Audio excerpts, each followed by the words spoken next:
going on, everyone? It's Bowles, and welcome back to another Manchester United review Champions League edition for this one. So Manchester United get a 4-1 win against Basaksehir, I think they call it, the team from Istanbul at Old Trafford. So it's a good win for Manchester United, good performance overall. We're going to go through all of that, go through some player ratings and have a quick look. Sorry, something in my camera. Have a quick look at the match coming up on the weekend. But if you are watching this live or tuning in on the replay, make sure you leave a like on the video, subscribe to the channel if you haven't already, and turn that notification bell on so you don't miss when I go live in the future. All support on the channel is very much appreciated. Also, all social media links will be in the description below, so go follow them. But Manchester United win 4-1 at home. Good win. Good first half. A decent 10, 15 minutes the second half, and then we sort of faded away, but that's obviously understandable. We took guys like Bruno off, Donny off, guys that were pivotal in the first half. We took them off just obviously to rest them. It was a smart decision to take them off, and it was all done the first half, 3-0. That strike from Bruno Fernandes was fantastic. Oh, that goal he scored. I almost started screaming, and it was like 7 in the morning or whatever when he scored that, or just 4-7 or whatever it was. But yeah, waking everyone up. But yes, very, very good. He's such a good player. The thing that I worry about Manchester United is if, God forbid, something happened to Bruno Fernandes, we would be in all sorts of strife because he is so pivotal to everything we do. You can see the difference that when him and Donny were on the field, compared to the second half when they weren't on the field. And I don't want to hear any of this rubbish about, Donny and Bruno can't play in the same 10 again. They're both number 10s, yada, yada, yada. Donny's not a number 10. Bruno is a number 10. Donny's a number 8. He's a box-box midfielder, very much like Kevin De Bruyne. Kevin De Bruyne is a better player. I'm not saying that Donny is comparable, he's better than KDB. I'm just saying that they're very similar. They can go box to box. But Donny's passing was very good. So he has to be in the lineup on the weekend against Southampton. He has to be. He played so well today. He was definitely in the top couple of players on the pitch today. So good performance from him. But yeah, that goal by Bruno was fantastic. Now I lost my train of thought. Don't know what I was saying. What was I going to say? I can't remember what I was going to say. So yeah, it's too early in the morning, losing my train of thought. So, but there you go. But anyway, Bruno obviously got his second goal. He just knows how to score and assist for us. His record, I think it's like 116 contributions in like 117 games or something. Some ridiculous stat like that. Not for us, but just in his last 116 games or whatever it is. So it's just a ridiculous stat. He just knows how to get it done. And even though the second goal was a bit of like a deflection, a bit of lucky deflection, he has to be in the position, and he always knows where to be and when to be in that position. Rashford took the penalty. He won the penalty. Again, I don't know if Rashford said, I'm taking the penalty, or if Bruno said, go ahead and take the penalty. But if that was Bruno doing that, very, very unselfish act. He could have got a hat-trick, and he deserved it as well. He's our best player. But let Rashford take it, put nicely tucked away into the bottom right-hand corner. They got a goal back in the second half as well. What's his name? Turuk or Turuk? I've probably baffled that name then, but he's got a free kick. I thought De Gea probably should have saved that. I think he got caught out with that shot. And then Dan James finishing off another nice team goal towards the end with a nice ball cut across for Dan James. And if Dan James didn't score a goal, he might not have got a very good player review, which we'll get into that. But yeah, I like the shape. I've been waiting to see a midfield of Bruno, Fred, and one of Donny or Pogba, because we played that against Sevilla. We played the midfield three of Pogba, Bruno, and Fred, and we got cut up because of our defence, not because of midfield. The midfield actually played quite well that game.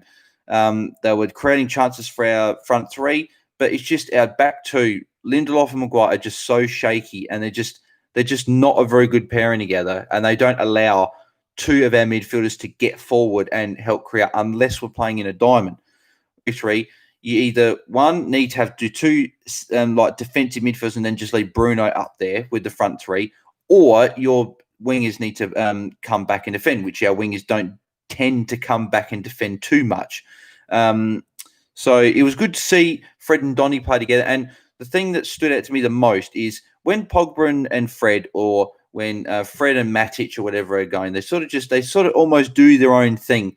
Whereas today with Donny and Fred, you could see them pointing to each other, telling them to get in positions. You could see Donny telling Bruno to get in positions. The communication from all three of them was very, very good. And I was very impressed by that. And I think Donny played a very, very good game, as I said, and he'll be featuring highly in the player ratings. But yeah, I like the shape. I think Rashford played quite well being on the right. There has been times we've tried him on the right a couple of times, and he hasn't quite been able to do a good enough job. But I thought he was very good today. Martial obviously moving out to the left. We put Cavani up front. I thought Cavani played quite well. I thought Martial played quite well. Even though those Cavani and Martial didn't get on the score sheet, I think that they still had an impact on the game, which was good to see. I thought Telles had a decent game. I thought Wan-Bissaka was all right. I didn't think he had his best game, but I think that he was solid enough. He picked up an injury as well, which hopefully it's not too serious. Hopefully that was just from precaution.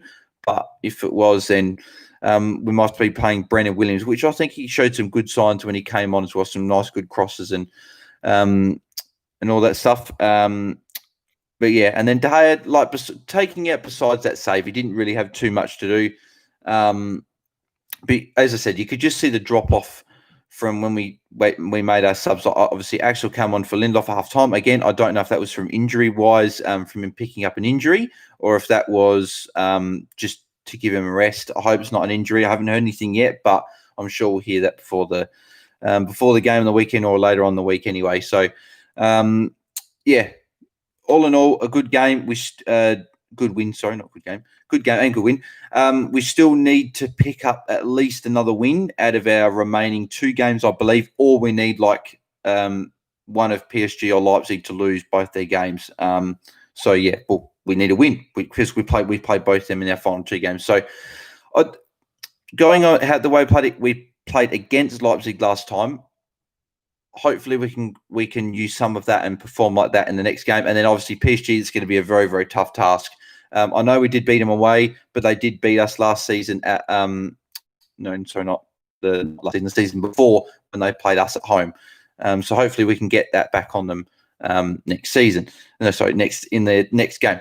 God, my words are getting jumbled up. As I said, 8:43 in the morning here, so I apologise if there's any English that's not being translated very well. But anyway, let's get into the player ratings. So first off, we'll start with David De Gea. I didn't think he had actually too much to do. I think he probably should have saved that goal, the free kick from Taruk. I'm assuming that's his name. Again, I've probably stuffed his name up there, but he probably should have saved. But besides that, he's made some nice enough saves. None of them were really too challenging, I don't think.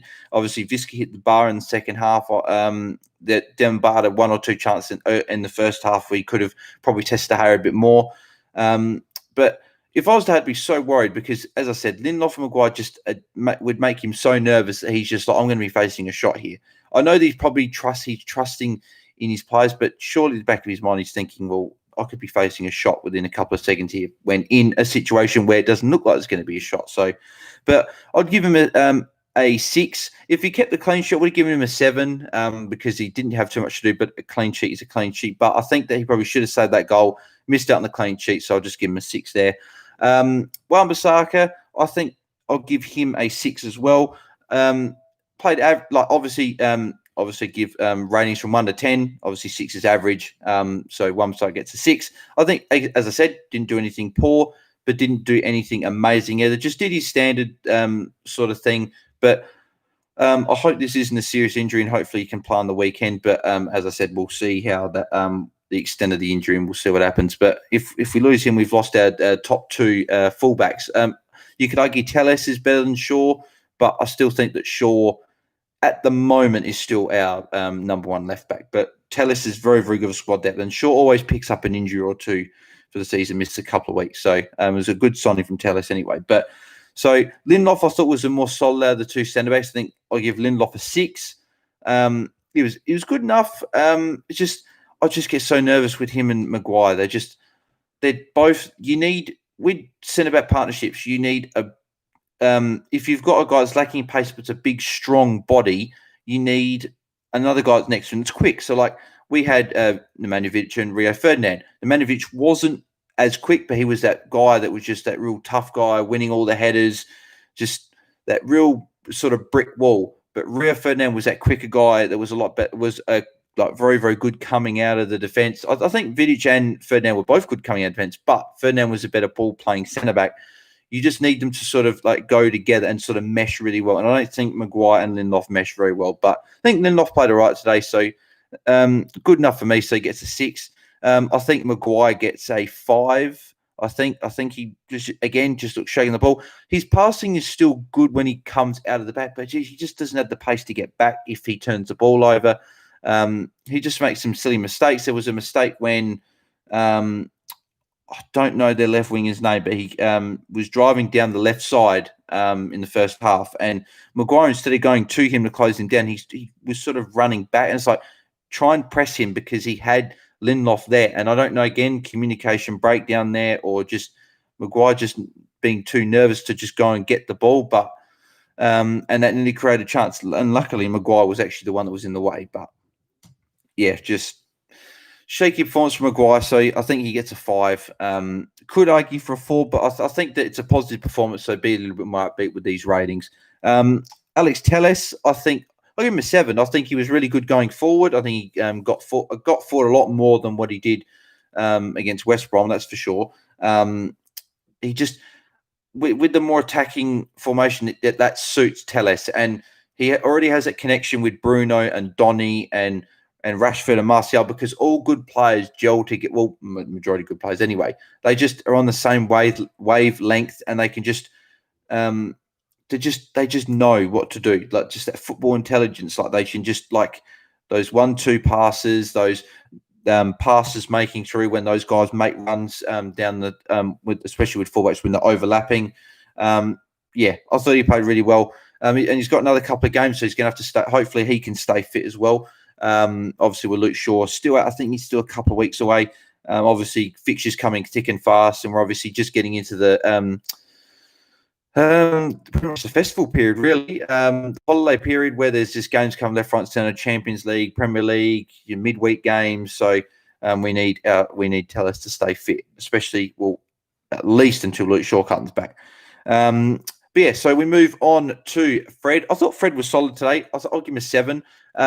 He did give the ball away again a couple of times. His first touch, again, let him down at times, but I thought he was very, very good. I thought him and Donny were a very, very good partnership in midfield, and they just showed that they can work together. So I hope that OLE, as probably the title of this video says, I really hope OLE keeps this a very similar lineup against Southampton on the weekend. Even if you put Pogba in instead of Donny, but you put Donny out to like for Cavani, and put Martial back up front, even something like that. But I think Donny has to be in there, and Fred needs just to keep his place well, because Fred's been very, very good for us this season, and has probably been our best. Well, take out Bruno, actually. Take out Bruno, he's been our best player, I think, Fred, for the season, because Bruno's just on another level. Donny, I'm so tempted to give him a 9. He played so well today. You know what? I think it's very tempting to give him a 9. I don't know. I'm torn with that. I don't know if I'm going to give him a 9 or an 8, because he was so good today. He didn't put a foot wrong. I'll give him a 9. Why not? I'll give him a 9. He played so well today. Didn't put a foot wrong. He played the 90 minutes.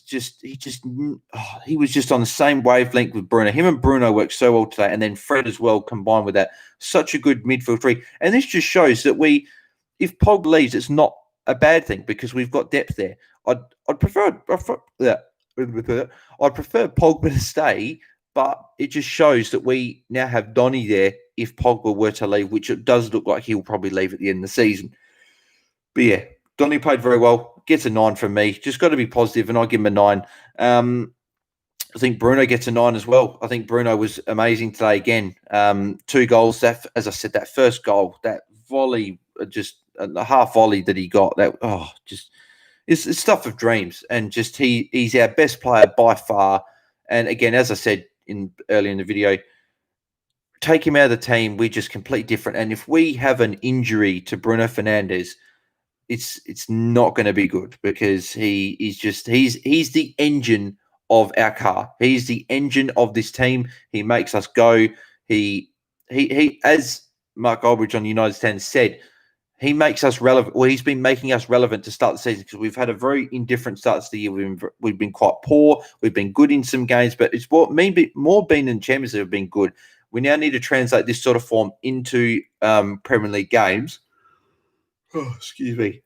So, and just be more consistent from game to game, instead of having 2, 3, 4 good results, get on a little bit of a streak, then lose 2 or 3, and then Ollie's job being at risk again, and then win a couple again, then lose a couple. We need to get on a run of 8, 9, 10, 11 games of just good performances and consistent performances. I don't need to be 5, 6-0 wins as much as I'd love them to be. They just need to be consistent performances where we see just continual improvement, and every player playing their part in a way. So, but yeah, Bruno a 9, as I said, just very, very, very good today. I'll give Marcus Rashford. I thought he played again. I think he played well. I think I'll give him a 7. Obviously, the penalty was nicely tucked away into the bottom right corner, as I said.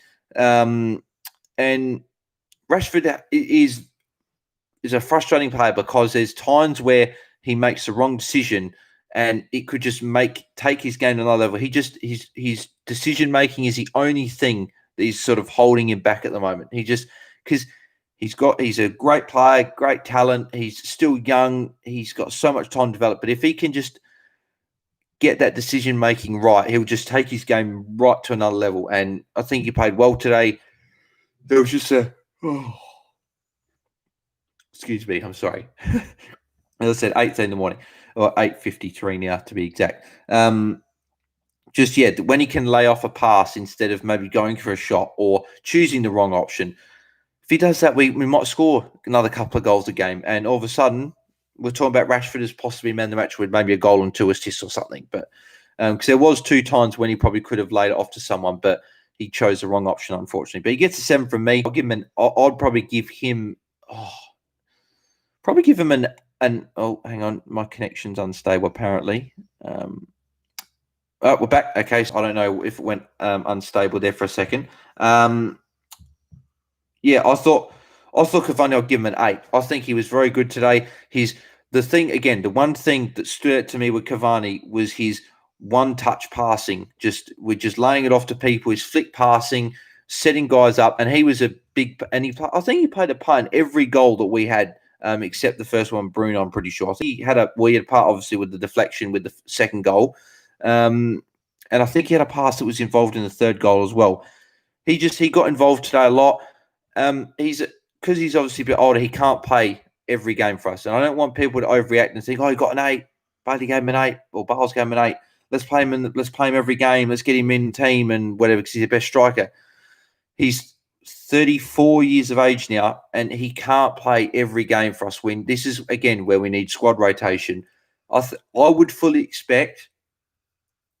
There's a chance Cavani plays again on the weekend against Southampton, but if we played Martial, it wouldn't be a bad thing. I don't see him playing every game, because I can see him getting injured, and all of a sudden then that takes our depth away, and then we've got to play Agalo. And Agalo since the lockdown lifted him, they started playing the Premier League football last season. He just has not been the same. I don't know what's happened to Agalo, but he's done. I think he's pretty much done, and I think that his contract finishes in January, so I would assume that we're not going to renew that, but that's a discussion for another day. But yeah, Cavani very, very. Sorry about that. Cavani very good today, and he gets an 8 from me. And Martial, I'll give him a 7 as well. I think Martial was solid. I think that he was holding the ball up well. And whoever says that Martial can't hold the ball up well, or he's not a true number 9 because he's not strong enough or this, that, and the other. It's a lot of bollocks, really. It's a lot of crap. He's very, very good holding up the ball. He has been doing a better job of holding the ball up than Lukaku did for us. And I'm glad to see Lukaku succeeding with Inter, by the way. It's good. I just don't think he suited us. But Martial's holding the ball up better than Lukaku. And he's smaller than Lukaku. And he just knows how to use his body, like what positions to get into and how to hold defenders off and put other guys through. We saw him put Cavani through a couple of times. We saw him put Rashford through a couple of times because we did see a couple of times where Cavani would go out to the left, Martial would come up the middle. So we did see a little bit of fluctuation between those front three switch positions, which is good. That's good. It keeps the defence guessing all the time. So it's good to see that. But yeah, Martial gets a 7 from me.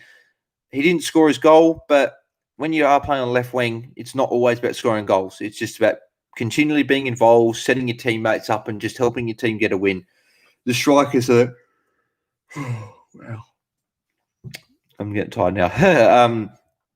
The strikers are ones meant to be finishing. So when Martial's playing in the at the number 9 position, he should be scoring goals. But when he's playing on a wing, it's not always about the goals. But good forms from Tony, and he gets a 7 from me. So now we go through the bench. So Dan James, he gets bumped up to a 6. Actually, I'll bump him up to a 5. Yeah, 6 is probably a little bit too generous. I'll bump him up to a 5. I was going to give him a 4 because he did have about half an hour, and he just doesn't. It's almost like he just runs really quickly with the ball, but doesn't know what to do with it. He's still very, very young, and I hope he becomes a good player for Manchester United. But he's not there yet. It was a good finish, but it was just a tap in at the end of the day. But yeah, I hope he improves. But I think he needs to go out on loan somewhere. I think Leeds have been rumoured to be looking at him possibly for a loan, maybe somewhere like an Everton or a West Ham or even Southampton or someone like that could take Dan James on loan, get him some first team football, hopefully improve, and then hopefully come back to Manchester United and hopefully perform well. But from what I've heard, he doesn't want to do. He wants to stay at Manchester United and earn his place, which you've got to give him credit for doing that. But I don't think it is necessarily the correct call. I think he probably should go out loan and get some more first team football. But he gets a 5 for his goal. He came on, first Champions League goal for Dan James. So congrats to him. And he helped contribute to Man United getting a win. Brendan Williams, I'll give him a 6. I think he looked good. I think you can't give him much more than 6 because he obviously only played. He didn't play much and played half an hour. But he looks better on the right. His crossing from the right side is a lot better. I know we had Ashley Young a couple of seasons ago playing at left back as a right footer, but typically or majority, you should be playing your left back should be left footed, your right back should be right footed. That's just common sense. Brandon Williams is a lot better on the right, and he played well today. Again, young guy developing, another guy that could potentially be going loan. But I think I'd prefer to keep someone like him with the first team because we've got Luke Shaw injured at the moment. He is the backup for. I think he's the backup for Wan-Bissaka. Fosu Mensah's there as well, but I think Brandon Williams is a guy that they like to have a backup for both left back and right back. So, like something having to tell us now. Put Brandon Williams at left back, and then if Wan-Bissaka's in, you can have Fosu Mensah. So you've got depth there, so I prefer to keep him. But he looked good when he came on. Still defensively a little bit suspect, but going forward, I think he looked good. He put a couple of good crosses in. Who else? I'm just trying to think who else. Axel Tuanzebe got a yellow after coming on. Again, I do like his pace, though. I like his pace. I give him a 5. I like his pace, obviously, a lot better than both Maguire and Lindelof. I would prefer to see him get some more first-team football to get some more experience because I think, obviously, more experience, you get better. That just comes with anything in life. So if he can get some more experience in the first team, I think that he'll be able to play a lot better. But there's just obviously sometimes where he does look suspect. But I think that he looked really, really good against both Neymar and Mbappe. I know he did play back 3 and he had the extra help, but I think he looked good. He's got the pace to keep up with all these really quick wingers and quick forwards. I'd be getting him a little bit more involved, especially if Lindelof is potentially injured. I don't know if he is, but you can't play Lindelof and Maguire every single game because at some point or another there's going to become an injury or just a big drop off from performance, and if there's a big drop off from performance with the way they're performing, then we're in for a real tough sledding. But yeah, I'll be playing Axel Moore, and he gets a 5 from me. And Mason Greenwood came on, obviously provided the assist. Gets a 6 from me as well. Came on, still had a little bit of an impact, but obviously didn't have too much. Obviously didn't have too much on it. I think he had about half an hour. So there you go. The Nemanja Matic gets a 5. He was the one that didn't have much time. He only about 10 minutes or so.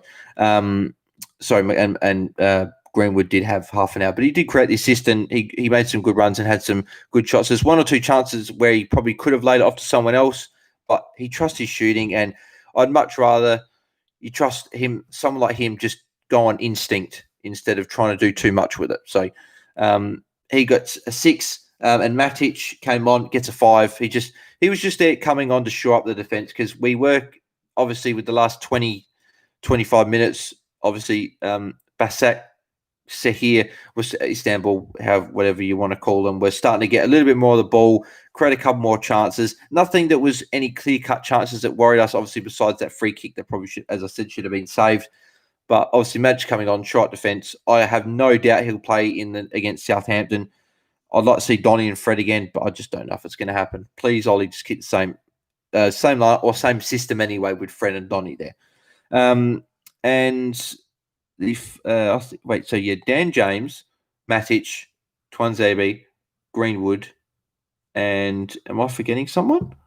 Am I forgetting? I can't remember if I'm forgetting a sub.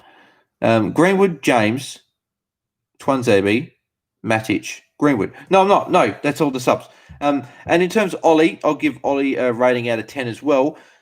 I think he got the system right today, and I think that the game management point of view was a good decision. I think maybe could have held off 5-10 minutes, because teams can always come back from 3-0 down with half an hour left, and if they did against us, that would have been horrendous. And if they did, you never know, might have lost his job. But I think he got tactics right. Oh, geez. Okay, I'm going to be wrapping up this up soon. Otherwise, I'm going to start falling asleep here. So you got tactics right today. The system was right today. The formation was right today. Donny playing was a great decision. I like Cavani starting. It was good to see Cavani, Martial, Rashford playing as a front three. Good to see that, and it did work. So we have always got that option there. So I'll give Ollie an 8 as well, I think. Actually, I'll give him a 7. Actually, I'll give him a 7. I don't want to be too positive, too over the top. 7 for me. So 7's still very good. But yeah, if it was 5, 6, 7-0, you might have been able to get a little bit more. But there you go. So Manchester United win 4-1 at home. We now have Southampton next in the league. As I said, I'd really like to keep this shape again with the same sort of formation. Again, I don't know if we're going to do that. I could see McTominay coming into the team if he's fit. I could see it being him and Fred. I can see Mata coming back in. Mata just doesn't have it anymore. He's too slow. It's like an older person. Like his brain's still working, but the body just can't do what the brain wants it to do with some activities. I'm not having to go at people that are older. Just saying, like sometimes. So it's like the older you get with a professional sport, obviously the older you get, the slower you get, and that's Mata. So I've probably gone on a weird tangent there, but oh well, there you go. That's what happens when you're tired. But yeah, I would like to see a very similar, as I said, very similar system, but we'll see anyway. Southampton's a big test, so hopefully we can get 3 points there. There is a chance for us there to get top 4. Man City, we're above Man City in the league. They're struggling this year. Liverpool have got a whole host of injuries, so the title race is wide open. Chelsea and Tottenham obviously leading the queue at the moment. They're the ones performing well, but we'll see if we can make the top 4. I don't expect us to challenge for a title, but